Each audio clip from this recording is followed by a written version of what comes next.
Freen lay restrained on a metal table, the cold biting her skin as monitors beeped steadily. Wire snaked from her arms, drawing blood into vials. Her eyes fluttered open slowly. The fluorescent lights stung. A face leaned over her. Dr. Maven. Fascinating, the woman muttered.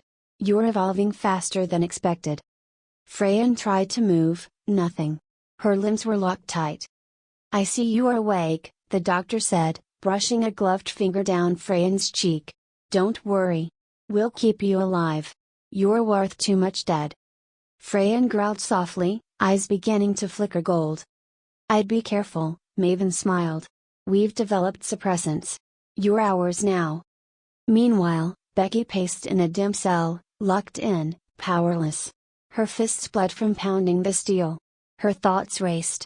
Freen needed her. Suddenly, a whisper from the air vent above.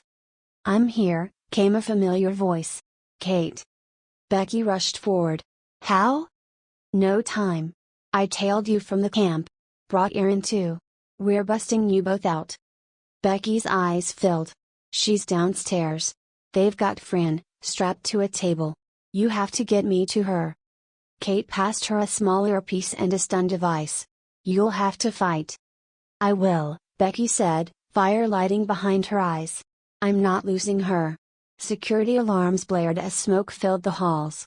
Kate and Erin launched a diversion, setting explosives near the research files. Chaos exploded through the lab. Becky sprinted through flickering lights, the map Kate gave her burning in her mind. Down the stairwell, into the deep vault. She found Freen. Barely conscious. Blood dripping. Eyes distant. Freen, Becky choked. I'm here. I got you. Becky? Freen's voice was hoarse, broken. I've got you. I'm not leaving you here. Becky slammed the stun rod into the restraint panel. Sparks flew. The bonds snapped. Freen collapsed into Becky's arms. Can you walk? Freen shook her head. Then I'll carry you, Becky said, lifting her. But as they turned, Dr. Maven stood in the doorway, gun raised. You don't understand what she is, Maven hissed. You can't save her. She's the weapon and the antidote.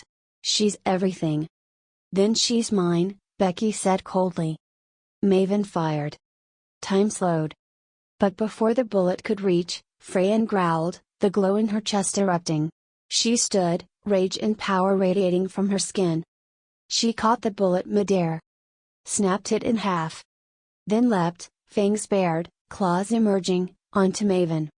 The screams didn't last long. Alarms howled louder. Fire tore through the walls. Freen and Becky ran through the collapsing corridor. Kate and Erin met them at the far end. The building crumbled behind them.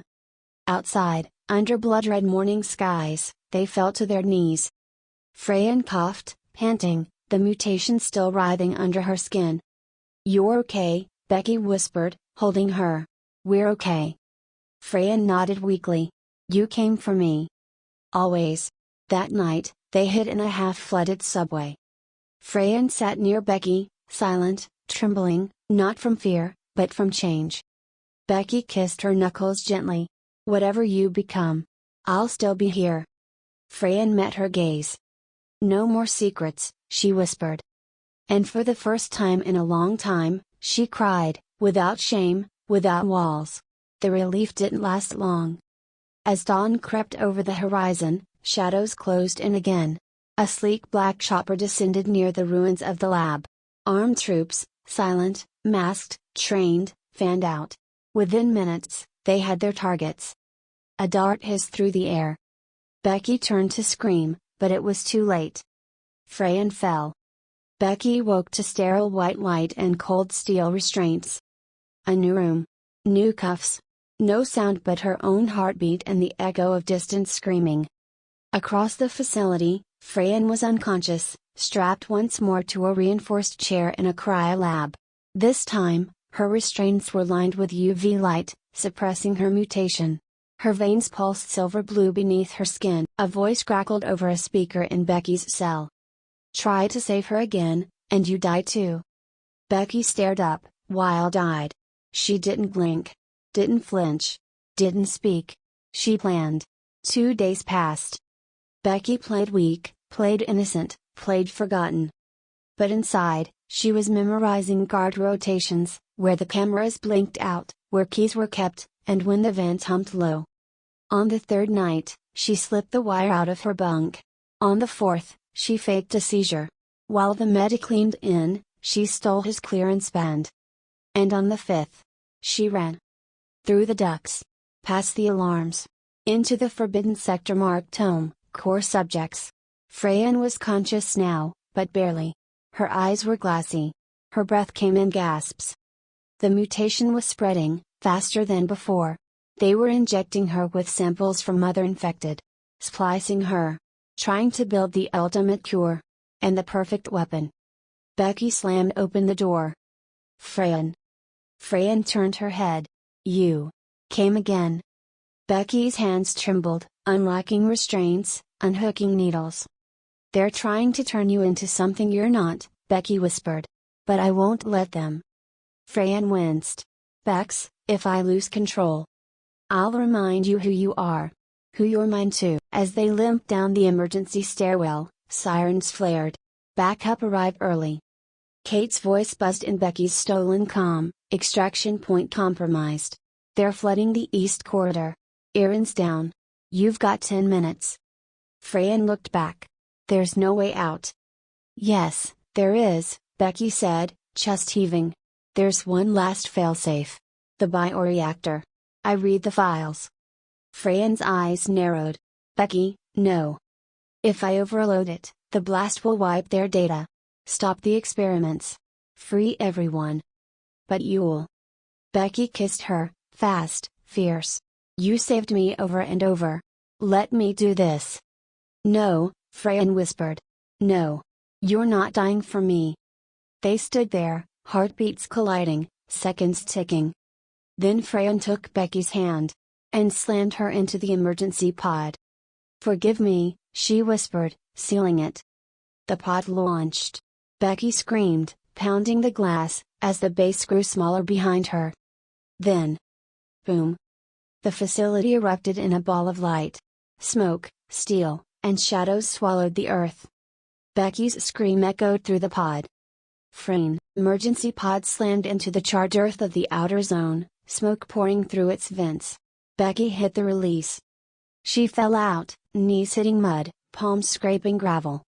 Her lungs burned. Her mind raced. But nothing. Nothing compared to the scream clawing its way out of her chest. Freen. She screamed until her throat tore. Until the birds fled. Until her hands were raw from punching the ground. And then she sobbed, body folding in on itself, trembling, crumbling under the weight of it all. She couldn't breathe. You said you wouldn't leave me, she choked. You said you'd stay, Freen, please. She bent over, crying so hard her ribs hurt. Her world had always been loud with Freen. Now it was silent. Behind her. Rubble shifted. A faint, low growl. Becky whipped around, heart crashing against her ribs. No. The debris moved again. Then burst apart. Freen. Bloodied. Barely standing. Arm hanging limp. But her eyes were locked on Becky.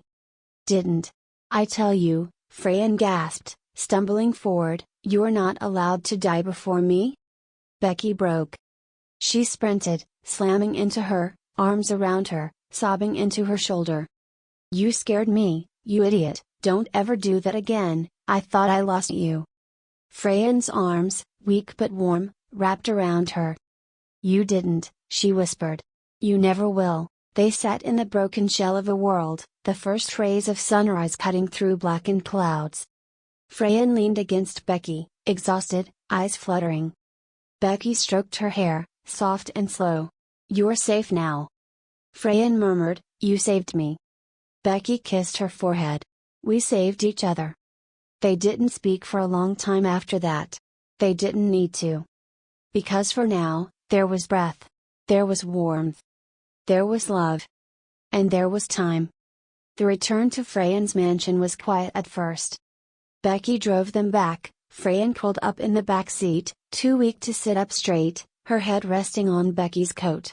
The road was long, Dark, flanked by ruins and silence, but there was still some life left in the world, and for now, that was enough.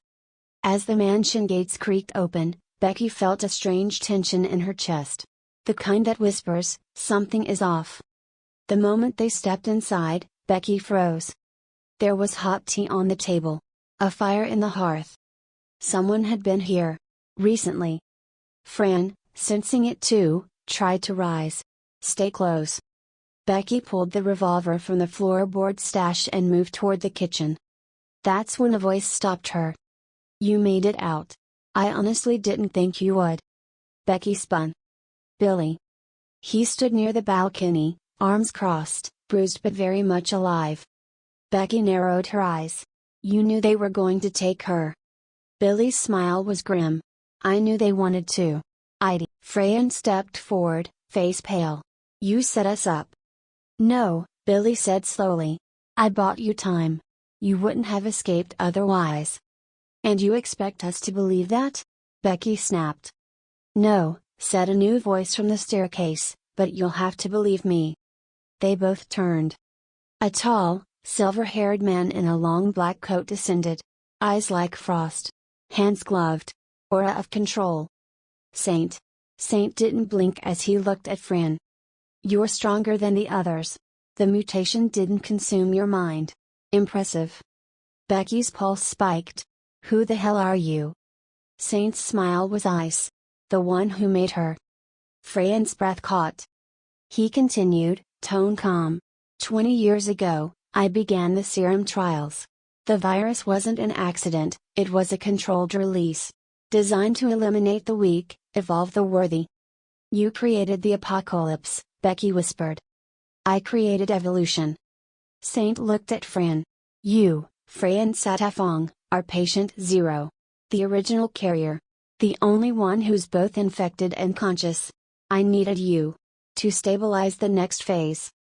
Becky pulled her gun. Touch her and I'll blow your face off. Billy stepped forward, tense. I didn't know. I swear to you, I didn't know. Freen shook her head, trying to breathe. You're lying, she said. My father, he died fighting the outbreak. Saint's voice softened cruelly. Your father helped start it. Silence. And then, glass shattered. Saint raised one hand, and the lights exploded.